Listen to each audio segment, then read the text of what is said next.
At the dawn of the new era of the JR Pass in the land of the rising sun, you might be wondering about what has changed with the new JR Pass now that the prices have increased by about 70% from the 1st of October 2023, and how to make the most of your investments if you're thinking about buying the new JR Pass at these prices. This video will help you as a guide to cover both of these questions. By the way, I've covered extensively about the JR Pass in previous videos as well, such as what is the JR Pass and whether it's actually worth it, itinerary ideas with the new JR Pass, and the 5 things you should know when using the JR Pass as well. So go check them out as well. Now let's first talk about what has changed with the new JR Pass apart from the new prices. Number 1 is price differences. Whereas before the 1st of October 2023, the prices for the JR Pass were cheaper when buying from travel agents like Klook in the link below this video compared to the JR's official website. The prices are now the same on both websites. For example, the 50,000 yen 7-day JR Pass are now the same, as you can see here. The 2 key differences still remain, which may help you to decide on what's best for you and your travel group. Number 1 is, with travel agents like Klook, you can still buy the JR Pass up to 90 days before your planned activation date of your JR Pass, giving you the flexibility to plan your travels in advance, while the JR Group's official website only allows you to buy up to 30 days before your travel date.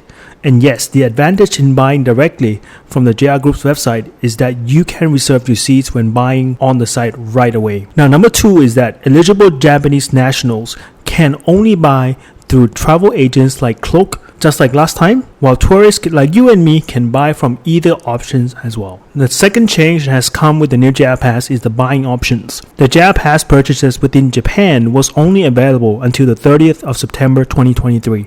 So the JR Pass is no longer available to be purchased when you're in Japan. So what should you do?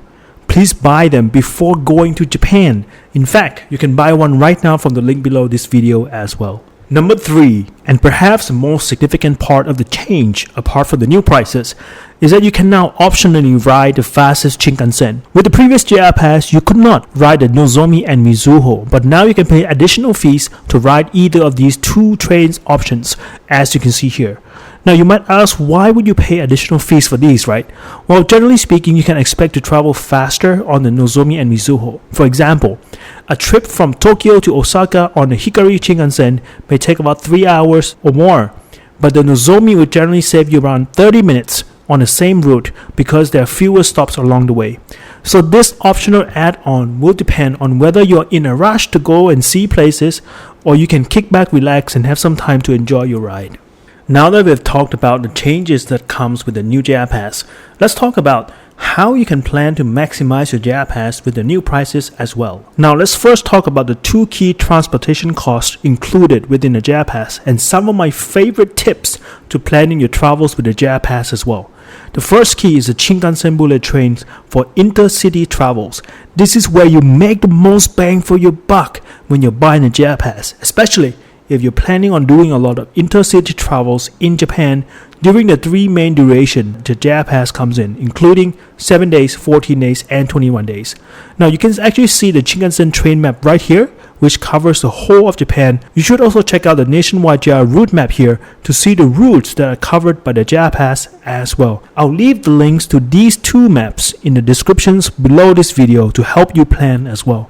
Now, a small tip here as you're planning your Shinkansen travels is to also use the Jorudan website, as you see here, to help you plan your destinations, to see the potential durations and trains that are covered by the JR Pass, so you'll be able to get a sense of what's to come when you're actually in Japan. The second key included in your JR Pass is the unlimited local transports in Japan operated by the JR Group, including JR trains, JR buses, and JR ferries if you happen to be going to Hiroshima, in which case you can visit Miyajima via the JR ferries as well. Now the tip here is that on average, you could be saving up to about $10 to $15 a day on local transports, depending on how frequent you are traveling on these local JR trains and buses in different cities. So for example, on a 7-day JR Pass, that's already at least about $70 saved out of a total of $330 you spend on a new 7-day JAL Pass price of 50,000 yen, which is about 15 to 20% of your total JAL Pass cost already. This means that the new price can still be quite a bargain if you're planning on doing a lot of Shinkansen bullet train travels in addition to these unlimited local transport options that you have as well. One of my favorite tips for calculating the estimated cost you would save on the Shinkansen with your JAL Pass to see if your JAL Pass will be worth it based on your travel plans would be my two favorite JAL Pass calculators. Number one is the JAL Pass calculator by Japan Guide,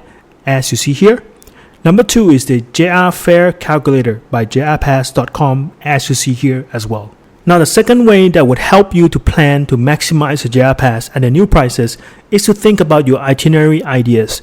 Here are some ideas from us to help you get started. For the 7-day JR Pass under new price of 50,000 yen, the classic golden route of Tokyo, Kyoto, and Osaka alone won't justify the new prices, so you should consider adding a day trip to Hiroshima, or you can add a trip to Kanazawa as part of your 7-day JR Pass list to make it worthwhile as well. For the 14-day JR Pass of 80,000 yen, you'd want to add the southern islands of Kyushu to your itinerary as well, in addition to the Golden Route and Hiroshima, such as using Fukuoka as your base for day trips to hot spring towns like Yufuen and Beppu as well. And after exploring the South Islands for a few days, head back to Tokyo from Fukuoka. Consider adding a side trip to cities like Kanazawa to make your 14-day JR Pass worthwhile. I really hope these itinerary ideas get you started on your travel plans, and a great tip here is to use the TripAdvisor's Japan forum to get the community of travel experts there to help guide you on whether your travel plans make sense, like it did for me and my family earlier this year.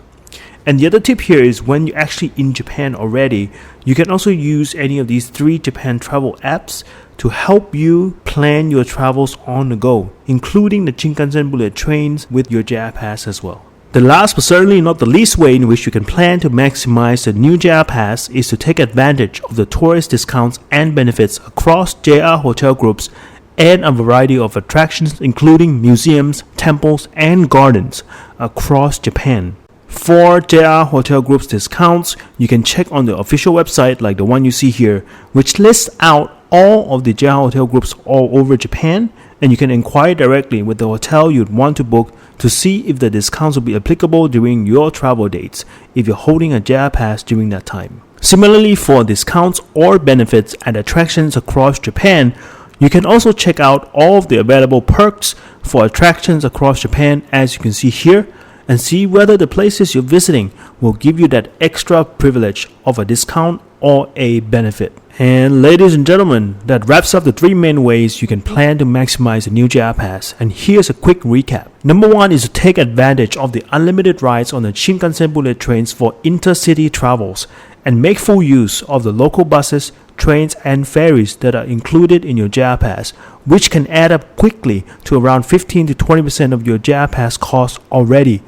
And then you can use the JR calculators to see how the Shinkansen bullet trains will stack up on the additional savings for your JR Pass to make the new prices worthwhile. From the 7-day and the 14-day itinerary ideas I've shared with you, you can see that the new JR Pass beckons the adventurous part in you to go beyond the golden route of Tokyo, Kyoto, and Osaka to explore more of what Japan has to offer in the southern islands perhaps, or perhaps to the west of Japan, or even to the north if that's where your heart takes you. And then thirdly, take advantage of all the tourist discounts available across JR hotel groups and tourist attractions while holding the JR Pass as well.